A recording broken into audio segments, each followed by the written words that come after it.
En la antigua Grecia, los guerreros espartanos eran conocidos por su valentía, respuestas ingeniosas y mala cocina. Su platillo más infame era el melasomos, o caldo negro. Tan solo verlo te hace preguntarte si la declaración de Leónidas de «esta noche cenamos en el infierno» era menos una amenaza y más una promesa de que vendrían cosas mejores. Pero, independientemente de mis propios sentimientos sobre el aspecto de este platillo, hoy, en nombre de la historia de la comida, haré mi mejor esfuerzo para recrear el caldo negro espartano e intentar descubrir qué, en el trasfondo de un guerrero espartano, los llevaría a cenar una sopa así. Esta vez, en Saboreando la Historia,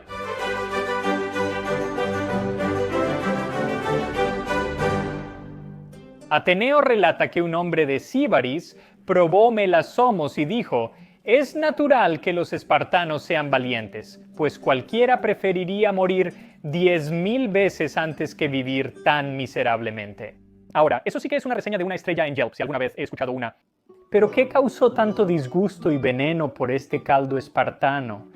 Bueno, desafortunadamente, como muchas cosas de la antigüedad, en realidad no tenemos una receta, pero sí tenemos una idea bastante clara de los ingredientes principales. Se menciona que estaba hecho con carne de cerdo, y luego, debido al color negro, podemos deducir que también se hacía con sangre de cerdo. Y también necesitaría vinagre, porque el vinagre evitaría que la sangre se coagulara. Fuera de eso, estamos adivinando un poco qué más podría llevar. Historiadores creen que también tenía hierbas, sal y quizás cebollas. Así que voy a poner todo eso solo para darle sabor. Para preparar nuestra sopa, podemos guiarnos por las sopas modernas, ya que el proceso suele ser similar donde hay sopas de sangre.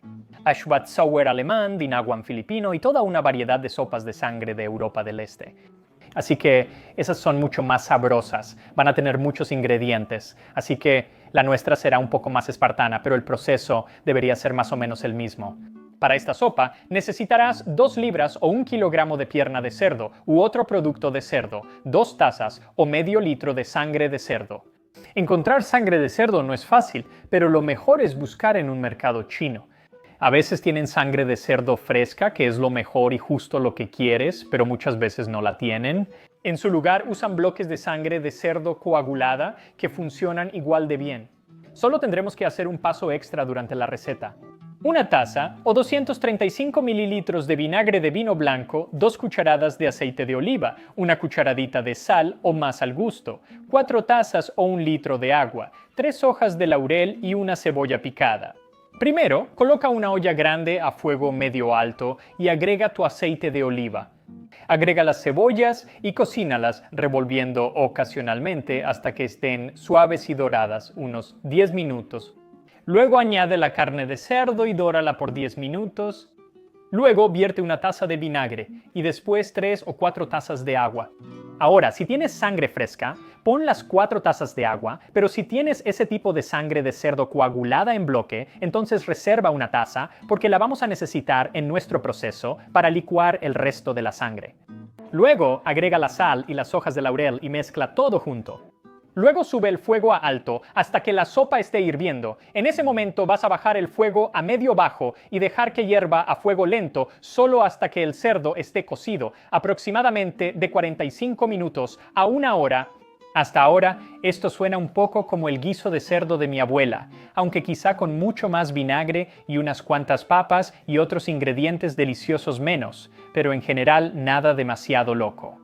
Pero estamos a punto de agregar ese último ingrediente crucial y más extraño que podría alejar hacia algunas personas: la sangre.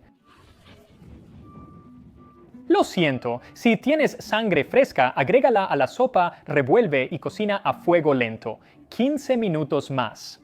Pero si tienes ese bloque de sangre, desmenúzalo un poco y ponlo en la licuadora. Agrega la última taza de agua y licúa todo. Es posible que aún queden algunos trozos. No te van a hacer daño, pero si quieres, puedes colarlos para que el caldo quede un poco más suave y no tan grumoso. Viértelo en la olla y hierve a fuego lento, 15 minutos más. Ahora, a pesar de lo que podamos sentir sobre esta sopa hoy en día, está claro que ayudó a formar los músculos espartanos. No esos músculos, estos, pero no basta la sopa para ser espartano.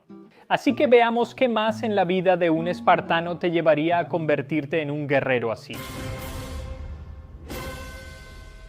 Plutarco cuenta la historia de un hombre llamado Dionisio, quien fue el gobernante o el tirano de Sicilia.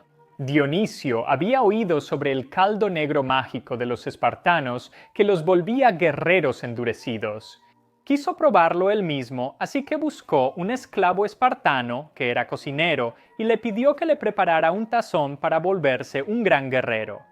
Pero en el momento en que lo probó, lo escupió y el cocinero dijo, aunque supongo que tratando de contener la risa, Su Majestad, es necesario haber entrenado al estilo espartano y haberse bañado en el Eurotas para poder disfrutar de este caldo. Si no eres espartano desde el inicio, mejor quédate con la sopa de pollo con fideos. Al leer esta historia me pregunté, ¿qué se necesita para formar a un guerrero espartano? Bueno, para eso debemos regresar al principio, al nacimiento de un pequeño bebé espartano. Lo llamaremos Billy el Espartano. Al cortar el cordón es hora de su primer baño, pero no se necesita agua. No, una jarra de vino barato servirá perfectamente. Mira, las madres espartanas creían que si el bebé era débil, el vino le haría tener convulsiones y morir. Pero si el bebé Billy era fuerte, entonces lo soportaría como el merlot resbala por la espalda de un pato. Las madres espartanas carecían de instinto maternal. De hecho, hay una gran historia sobre un joven que se va a la guerra y su madre le entrega su escudo y le dice, o regresas con esto o sobre él. Gracias por el ánimo, mamá. Ahora, si Billy pasaba la prueba del vino de mamá, entonces era el turno de papá. Presentaría al bebé ante la jerusía o consejo de ancianos para su examen. Si el bebé era fuerte, recibía una parcela y se devolvía al padre para criarlo. Si el pequeño Billy no se veía bien, lo arrojaban a la Potete, una cima al pie del monte Tiagatus. No te preocupes, la arqueología moderna debate esto, ya que todos los cuerpos hallados son adultos. Ahora, siempre y cuando Billy evitara el pozo, lo entregarían a una nodriza para que lo criara durante los primeros años de su vida. Con las nodrizas espartanas no había apapacho ni envolvían a los niños con delicadeza. No, los dejaban desnudos y llorando en un cuarto oscuro hasta que dejaran de llorar y aprendieran a estar solos. Eso seguro le costaría $200 la hora a mi terapeuta. Las nodrizas espartanas eran tan valoradas por su habilidad para descuidar y su total falta de empatía que familias adineradas de toda Grecia solían llevar nodrizas espartanas a su propia casa para criar a sus hijos. El general ateniense Alcibíades tuvo una nodriza espartana llamada Amicla y resultó excelente, así que quizá eso tenga algo de verdad. Si Billy sobrevivía a la enfermera Ratchet hasta los 7 años, sería inscrito en la Agogé, el programa de entrenamiento para futuros guerreros espartanos. En el primer día de clases se le asignaría a una tropa, similar a las casas en Hogwarts, porque durante los próximos años harían todo juntos. Les cortaban el cabello muy corto, los obligaban a andar descalzos y por lo general no usaban ropa de ningún tipo hasta que cumplían 12 años cuando recibían una sola capa roja que debía durarles todo el año y a menudo no se bañaban más de 1 o 2 veces durante todo ese tiempo. Uno solo puede imaginar lo malolientes que eran sus dormitorios, donde los chicos dormían juntos en esteras de junco hechas por ellos mismos, arrancando los juncos del río Eurotas sin cuchillo.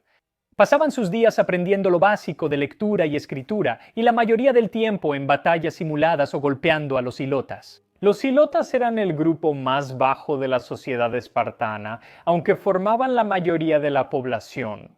Podías golpearlos impunemente. Si no había ilotas cerca, era momento de burlarse de alguien. Tu madre era una hámster y tu padre olía a elevaritas. A los jóvenes espartanos se les animaba a burlarse y provocarse entre sí de manera cruel, sin ninguna cordialidad, solo burlas malintencionadas, y la víctima tenía que soportarlo sin molestarse. Pero en el momento en que decían que se detuviera, tenía que parar, así que eso está bien, supongo. Ahora vete o te provocaré una segunda vez. Una mañana golpeando hilotas y burlándose de amigos abre el apetito, así que era hora de comer. Pero para el pequeño Billy, desafortunadamente no habría mucho en el menú. Los niños espartanos acompañaban a sus padres al Sisitia, que era algo parecido a un comedor militar moderno, pero era algo a lo que pertenecías. Una vez allí, recibían las raciones más básicas, a veces teniendo la suerte de tener un kamatidis, que era algo así como un pastel hecho de aceite de oliva y granos de cebada envueltos en hojas de laurel. Suena delicioso. Pero si Billy todavía tenía hambre después de eso, entonces se le animaba a robar lo que quisiera. Probablemente, la mayoría de las veces, de esos mismos ilotas a los que golpeó esa mañana. Ahora, si lo atrapaban robando, lo azotaban sin piedad, a veces hasta el punto justo antes de la muerte. No por robar, sino por dejarse atrapar. Plutarco cuenta la historia de un niño que había robado un zorro y lo llevaba consigo, y cuando alguien se le acercó, en lugar de ser descubierto, escondió el zorro bajo su capa.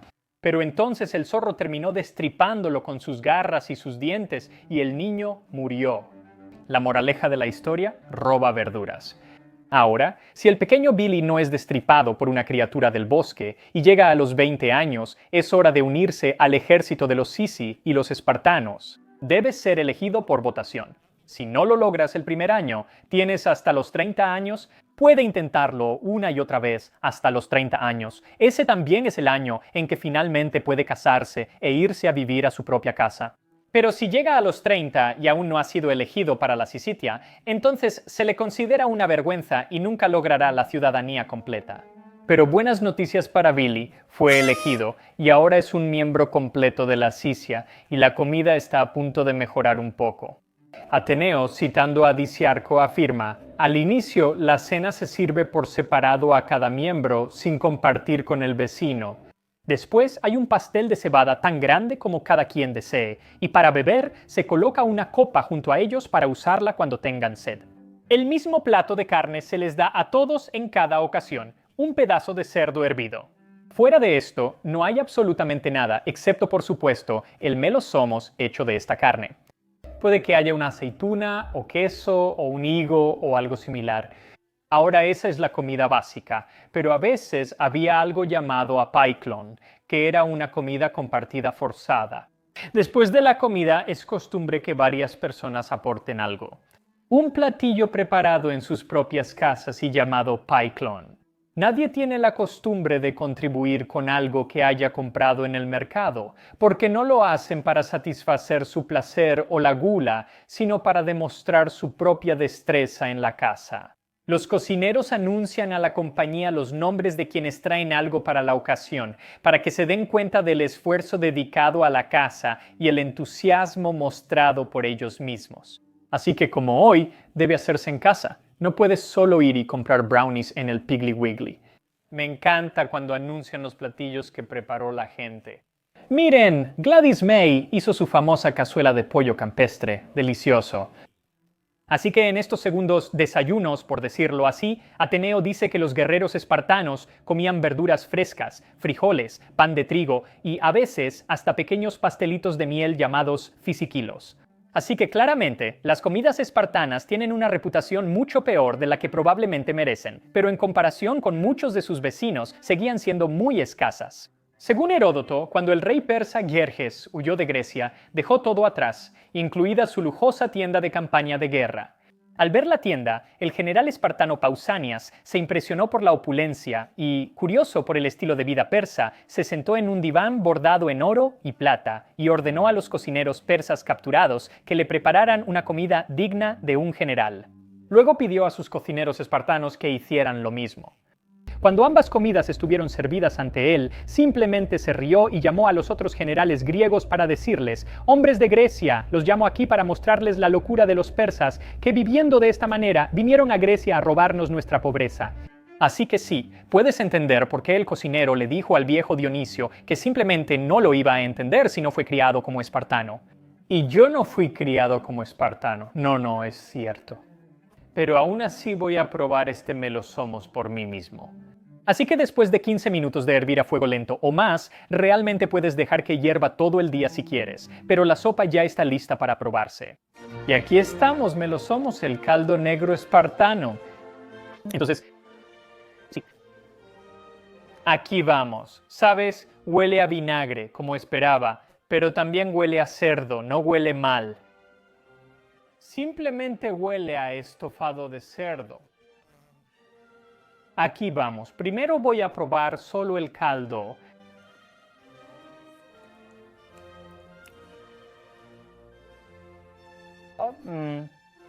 No está mal. Ahora voy a probarlo con la carne.